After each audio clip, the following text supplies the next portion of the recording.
Alright, welcome back to Hot Topics TV, y'all. Y'all already know if the topic is hot, we're on it. Listen, I don't know how these brothers get into this type of a situation all the time, man. But let's get into this story right here. Hit that subscribe button. Kevin Ware. Kevin Ware used to be in the NFL. He is now incarcerated and awaiting trial and facing a whole lot of time behind bars.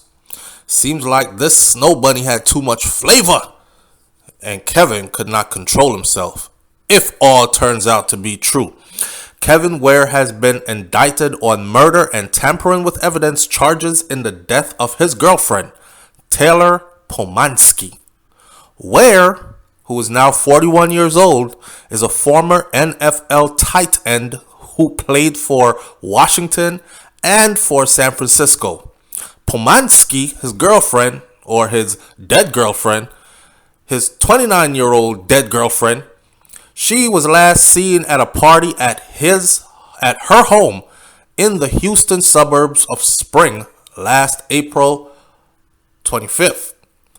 Remains of hers were found in a Houston area search last December and identified as her remains this April. Now, Ware, the former NFL player, he has now been charged with murder and with tampering with evidence, with the latter charge of murder being specifically about tampering with Pomansky's corpse.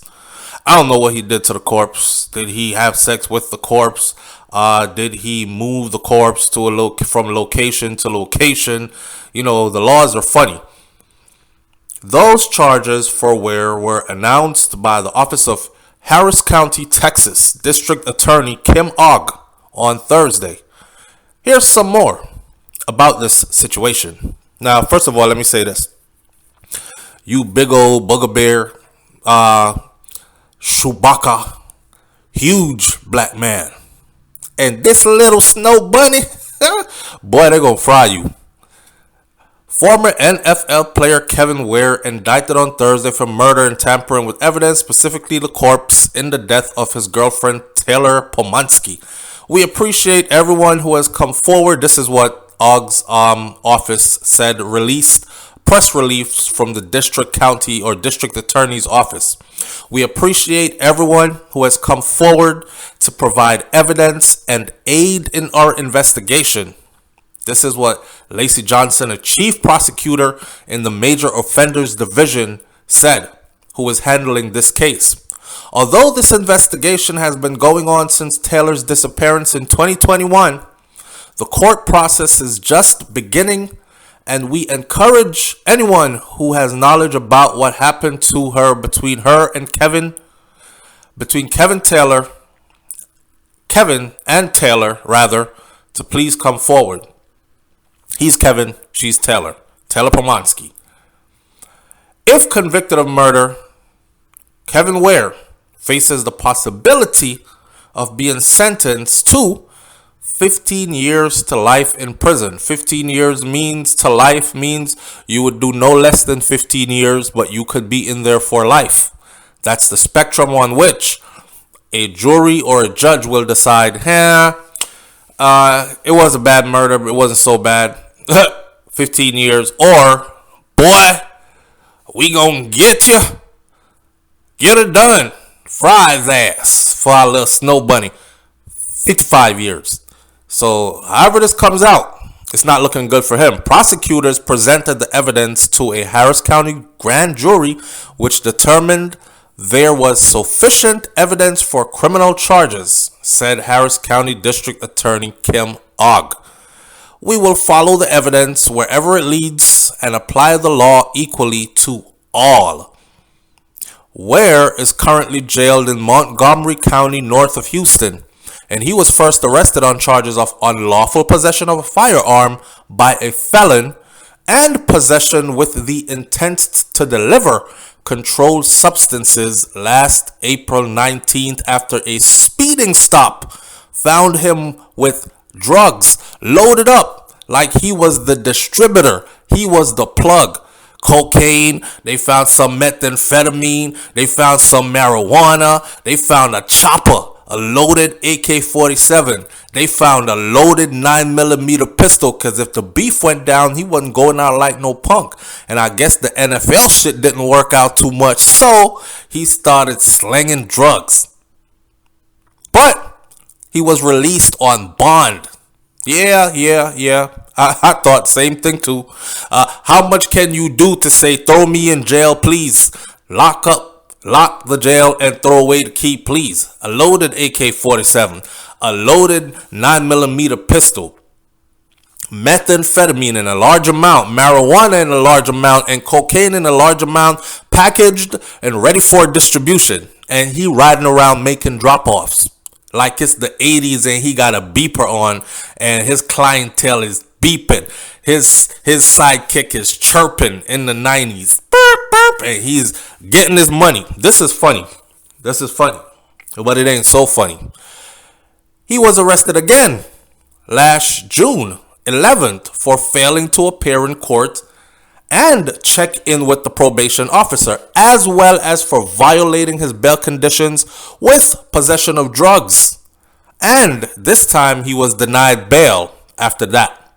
Now, he's also facing 3 charges of murder and tampering with evidence, where he played college football for Washington Huskies from 1999 to 2002. He then signed with Washington in the NFL as an undrafted free agent in 2003. He played 11 games with them that season. After that, he played 5 games with San Francisco. Washington said, we had enough of you. We don't think you're really cut out for our team or whatever. Let's see if somebody else will take you. San Francisco picked him up. You know, this man has nothing but luck on his side. Imagine, right? You are already a convicted felon and you get caught with a loaded AK-47 and a loaded 9mm pistol, cocaine, methamphetamine, and marijuana all packaged for distribution in your vehicle, and they still let you out on bond. While on bond, he just, today is court date, I'm not showing up to that shit, and just doesn't show up. So then there's a warrant out for his arrest. Then he's arrested, and then his bail was denied on this particular time. Even in his professional life, he barely made it into the NFL. And then when he did make it into the NFL, but it happened. You know, some people just live by luck, and it happened. And when he got in, he got 11 games with one team, which was Washington, and then Washington said, we had enough of you. Then he went and he had a couple of more games with San Francisco in 2004. This isn't Ware's first run-in with the law, though, because that's why we want to know, well, how come he's a convicted felon? So back in 2001, right, he was charged with felony assault for striking a police officer during a bar incident. Then he pled guilty to a misdemeanor assault, and he received what's called a suspended sentence, meaning they'll say you have 2 years in jail, but act like you never went. 2010 saw him charged with theft and with escaping from the police after his arrest following another bar incident. 2018 saw him sentenced to a 2-year prison term for intent to manufacture and to deliver a controlled substance. Again, this is where he was getting his money at after the NFL. I guess dude said, listen, I'm big, I'm strong, I'm not afraid of prison. Anybody they put me in a cell with, I'm beating that ass. That means ain't nobody punking me up in there. I'm going in there to punk somebody, so I'm not scared of prison. Out here on the streets, I'm not scared of the police either. I mean, the police tried to put handcuffs on him, and he literally whooped police ass and got ghost. Like that 40-yard dash they do trying to qualify for the NFL. Zing! He was out of there. In 2021, saw those further weapons and drugs charges again. We'll see how the murder charges proceed against Ware this time. Man, I don't know. Leave your comments in the comment section below. There are people out here that are saying he definitely did it. She hooked up with the wrong person, little snow bunny. She was looking for love and all. Looking for love in all the wrong places. You know, and it's not a joke. He took a life. I'm saying. And the dynamics of this case is serious as well. I'm just going to go ahead and say it for you. As a black man, you don't get away with killing a pretty little white thing, and the justice system goes lightly on you. You understand? I've seen ninjas kill ninjas and get 10 years, 15 years, and 12 years. You touch one of those, it's 15 to life. And don't even think about that 15, because that's the warm-up number. They'll warm you up for 15, and then you find yourself going to the board trying to get probation or get released on parole for the next 45 years and still can't get out. But we'll see how this one goes. Leave your comments in the comment section below. Tell me what you think about this video. Be careful out there. I'm just saying. I'm out. Peace. Hit that subscribe button.